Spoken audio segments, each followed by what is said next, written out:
Do you know what's common between IAS Swati Sharma and IAS Arnav Mishra, who were preparing for the UPSC exam in 2022? They both choose the same optional subject for the UPSC exam, which is sociology.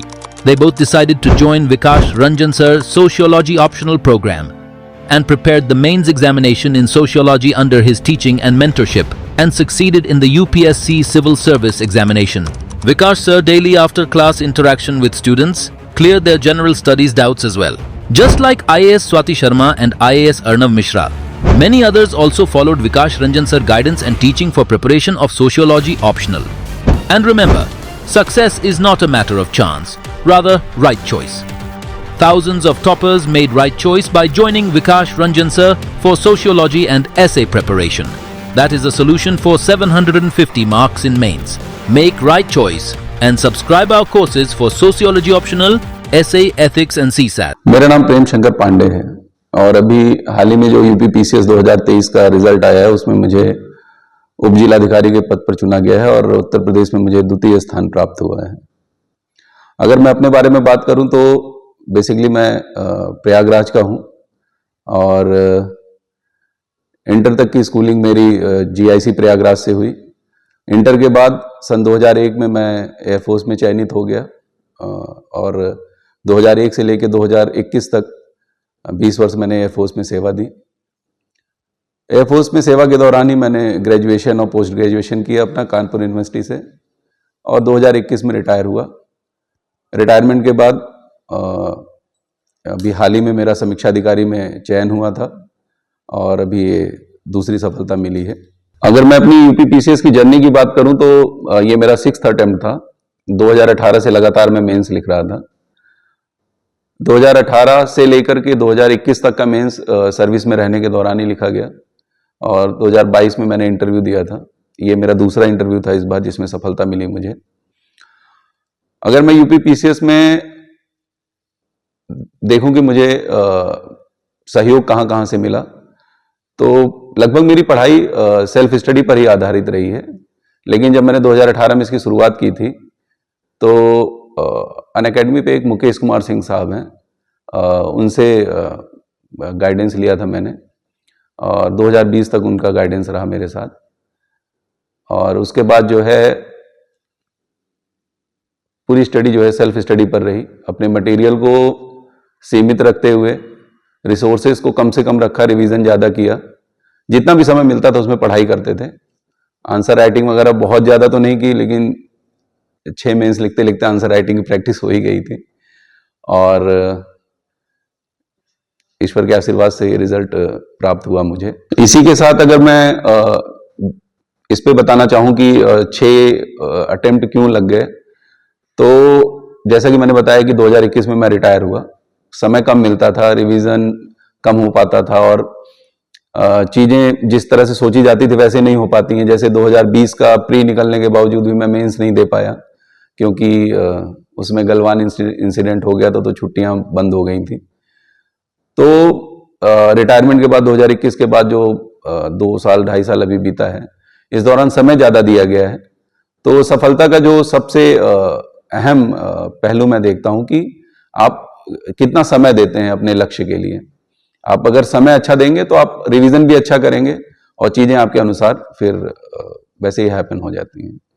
इस तैयारी में अगर coaching की बात करें तो guidance निश्चित तौर पर जरूरी होता है। अगर किसी को फैमिली में ही गाइडेंस मिल जाए तो इससे अच्छी बात नहीं है। लेकिन कोचिंग से मैं इतना कहूंगा कि आपको एक निरंतरता मिल जाती है, आप भटकते नहीं हैं। लेकिन कोचिंग बहुत जरूरी नहीं है।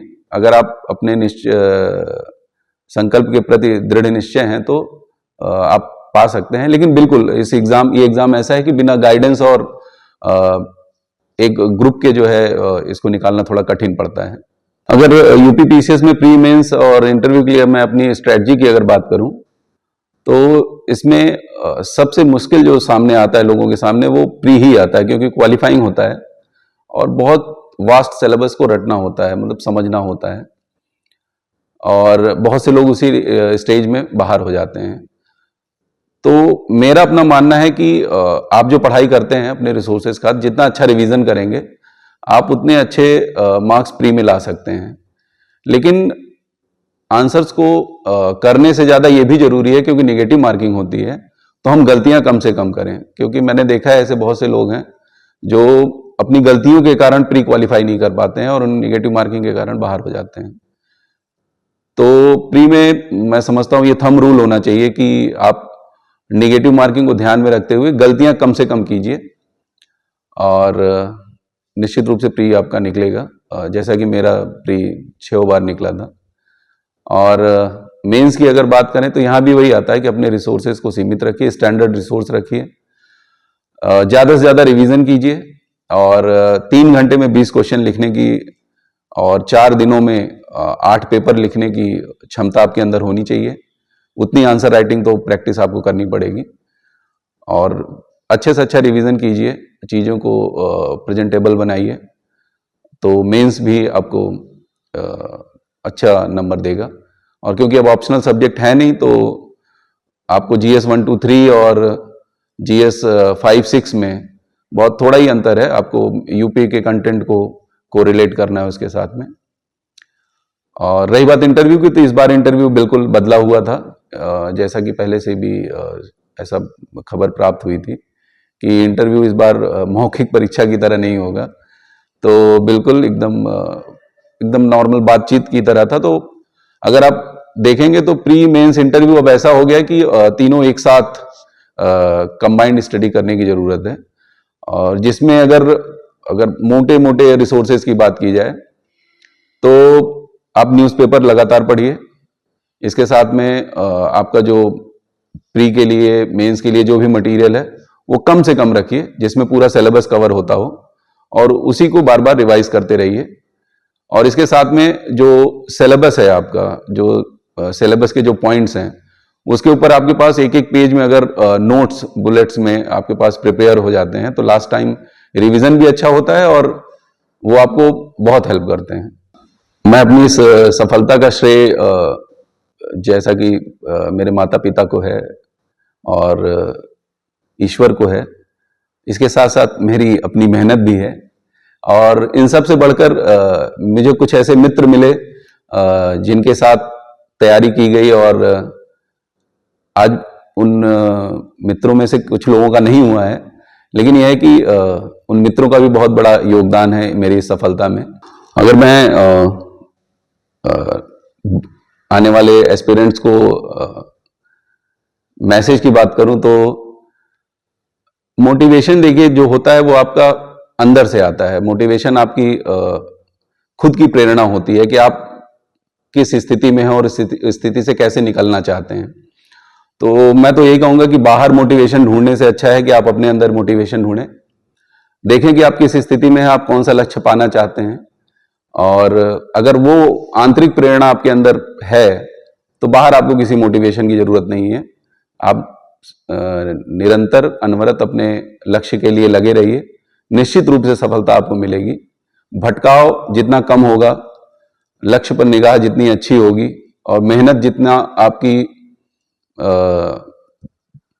दृढ़ होगी, मजबूत होगी, सफलता उतनी जल्दी आपको मिलेगी। अब मेरी इस यूपीपीसीएस में मैंने कौन से बुक लिस्ट या मेरी बुक्स कौन कौन सी रही, अगर इसकी बात करें तो लगभग पीसीएस के लिए जो स्टैंडर्ड बुक्स होती हैं GS 1, GS 2, GS 3, GS 4 के लिए और अब GS 5, 6 के लिए, तो जो मार्केट में अवेलेबल है स्टैंडर्ड बुक्स हैं, लगभग मैंने सब वही फॉलो की हैं। अगर GS 5, 6 की अलग से बात करूं तो यूथ कंपटीशन की क्वेश्चन आंसर फॉर्मेट में एकदम अभी लॉन्च हुई थी, वो थी। इसके बाद GS 5, 6 के लिए मैंने ध्येय कोचिंग में से वहाँ से हेल्प ली थी। 2-2.5 महीने का कोर्स था, उसको किया था। और इससे पहले GS 1, 2, 3, 4 की बात करें तो GS 1 के लिए लगभग सारी बुक्स आप लोग जानते ही हैं, उसमें कुछ ऐसा बताने की जरूरत नहीं है। हाँ, ये है कि विजन के कुछ मंथली मैगजीन्स आती हैं, मैंने उन सिलेबस के पॉइंट्स को उससे जो है अपडेट किया था कि आप कुछ जो आंकड़े होते हैं या परिभाषाएं होती हैं या कुछ आपको फ्लो चार्ट वगैरह मिल जाते हैं, उसमें डायग्राम्स मिल जाते हैं, उनसे उनको इनरिच कर लिया था। और इसके साथ में घटना चक्र का जो 6 बुक सेट आता है मेंस के लिए, वो पूरा का पूरा भी वो भी मेरे रिसोर्सेज में था। प्री में बात करें तो प्री में पूरी तरह से मैं घटना चक्र पूर्वावलोकन पर ही डिपेंडेंट था। इसके साथ में घटना चक्र की जो करंट अफेयर मैगजीन्स वगैरह आती हैं उस पे, इसके अलावा और कोई रिसोर्स नहीं था। इस परीक्षा में माध्यम का भी एक बहुत चर्चा होती है। मैं हिंदी माध्यम से हूँ और मैंने सारे अटेम्प्ट हिंदी माध्यम से ही दिए हैं। मेरी राइटिंग भी बहुत अच्छी नहीं है और यही कारण था कि इस बार मैंने जेल पेन यूज किया था। तो माध्यम का अगर मैं देखूं तो इस बार का रिजल्ट आपको दिख रहा होगा कि शायद रैंक 1 रैंक 2 मैं खुद सब हिंदी माध्यम से हैं। तो अगर आपकी मेहनत अच्छी है और आपने अपने लक्ष्य पर जो है फोकस करके रखा है तो माध्यम मायने नहीं रखेगा, आपकी मेहनत रंग लाएगी एक दिन। क्योंकि माध्यम केवल अपने आप को अभिव्यक्त करने का साधन है। आप अच्छे से अभिव्यक्त करेंगे अपने आप को तो सामने वाला आपको जब समझेगा तो जरूर आपका आकलन अच्छा होगा। जब इस बार का रिजल्ट आया तो उम्मीद थी कि पीडीएफ में नाम होगा और यही कारण था कि जब रिजल्ट आया और मोबाइल में पीडीएफ डाउनलोड करके उसको स्क्रॉल किया, मतलब तो जैसे खुलता है तो हमने सबसे पहले उसको सीधा स्क्रॉल कर दिया कि नीचे से देखेंगे। तो बगल में बेटी मेरी बैठी हुई थी और उसने तुरंत देखा कि मेरा नाम जस्ट चला गया, तो फिर ऊपर आए और देखा तो सेकंड रैंक थी और उसके बाद 5-7 मिनट तक कुछ भी पता नहीं चला। Everybody ब्रोक्स out. तो काफी मतलब वो शब्दों में नहीं कह सकते कि वो सिचुएशन कैसी थी। मेरे पिछले प्रयासों और इस प्रयास में अगर अंतर की बात करूं कि क्योंकि इस बार सफलता मिली है, तो अगर मैं बदलाव की बात करूं तो मैंने पिछले 5 अटेम्प्ट पेन की बात कर रहा हूं, पांचों अटेम्प्ट मैंने जो है रोरिटो पेन से लिखे थे। इस बार का जो है अटेम्प्ट मैंने पेंटोनिक जेल पेन से लिखा था। और इसके अतिरिक्त अगर देखें तो जेल पेन से लिखने से मेरे लगभग हर पेपर 10 से 15 मिनट पहले खत्म हो जाते थे, कंप्लीट हो जाते थे। इसके बाद जो है GS1 एथिक्स के पेपर में और हिंदी और एसे के पेपर में ब्लैक पेन का भी मैंने इस्तेमाल किया था अंडरलाइनिंग और बॉक्स वगैरह बनाने में। और इसके अतिरिक्त और कोई ऐसा बदलाव इस बार के अपने अटेम्प्ट में मैंने नहीं किया था। अगर आंसर राइटिंग की बात करें तो जो आपका आंसर है वो तो क्वेश्चन के अकॉर्डिंग होना चाहिए सबसे पहले, कि वो जो पूछ रहा है उसकी मांग पूरी होनी चाहिए। क्योंकि हर क्वेश्चन में 2 क्वेश्चन या 3 क्वेश्चन होते हैं, उसके हिस्से होते हैं। इसके अलावा आपकी इंट्रोडक्शन और कंक्लूजन तो होता ही है। तो आप क्वेश्चन पैराग्राफ में लिखेंगे, बुलेट्स में लिखेंगे, कैसे लिखेंगे, ये उस क्वेश्चन की डिमांड के हिसाब से ही देखना चाहिए। क्योंकि ऐसा नहीं कि मैंने सारे क्वेश्चन पैराग्राफ में लिखे हैं या बुलेट्स में ही लिखे हैं। जिस क्वेश्चन की जैसी डिमांड लगती है कि अगर कुछ इन्यूमरेट करना है या कुछ चीजें हैं अगर डिस्क्राइब करनी है तो आप उसके अनुसार अपना फॉर्मेट बदल सकते हैं। और रही बात की आजकल डायग्राम और फ्लो चार्ट इन सब की भी बात होती है, तो ये भी मैंने अननेसेसरी में कहीं नहीं डाला है। जहां पे लगा कि हाँ रिलेवेंट है और मुझे याद भी है तो वहीं डाला था। और इसके अतिरिक्त आप प्रैक्टिस कीजिए, क्वेश्चन की डिमांड को पूरा कीजिए, बस इसके अलावा और कुछ नहीं। आपकी प्रैक्टिस ही आपको परफेक्शन की तरफ ले जाएगी। इंटरव्यू की बात करें तो ये मेरा दूसरा इंटरव्यू था।